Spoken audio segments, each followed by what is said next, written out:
Qu'est-ce qui a déclenché mon passage du salariat à l'entrepreneuriat?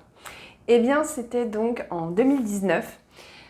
J'ai accouché de ma fille, donc mon dernier enfant, en janvier 2019. Et il se trouve que j'ai profité, j'ai savouré cette grossesse parce que je savais que ce serait la dernière. Parce que ça faisait 10 ans que j'étais en parcours PMA avec mon mari et que clairement j'en avais ras-le-bol. Que je savais que ce serait la dernière grossesse, le dernier enfant que j'aurais. Et en fait, quand je me suis rendu compte que en fait, je tournais vraiment la page de la PMA, ma fille venait d'avoir 9 mois, et je me suis dit, mais en fait, là, je tourne moi la page de la PMA, et je vois bien à quel point j'ai évolué, à quel point j'ai appris, à quel point j'ai mûri en 10 ans dans l'état de stress dans lequel j'étais quand j'étais enceinte des jumeaux, dans le stress et dans l'état émotionnel de colère, d'impuissance dans lequel j'ai vécu tout mon parcours PMA.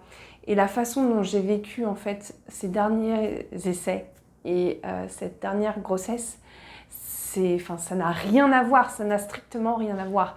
Et je me suis tellement documentée j'ai tellement appris sur tout ce qui était donc l'alimentation, la nutrition, à quel point notre fertilité, ma fertilité était impactée par mon alimentation, par mes émotions, par mes pensées, à quel point les charges émotionnelles, les traumas familiaux, les expériences choquantes et traumatisantes qu'ont vécues mes ancêtres m'ont impacté et ont affecté ma capacité à être enceinte, m'ont affecté aussi dans ma propre vie, ont généré aussi des schémas de répétition avec le décès de mes jumeaux.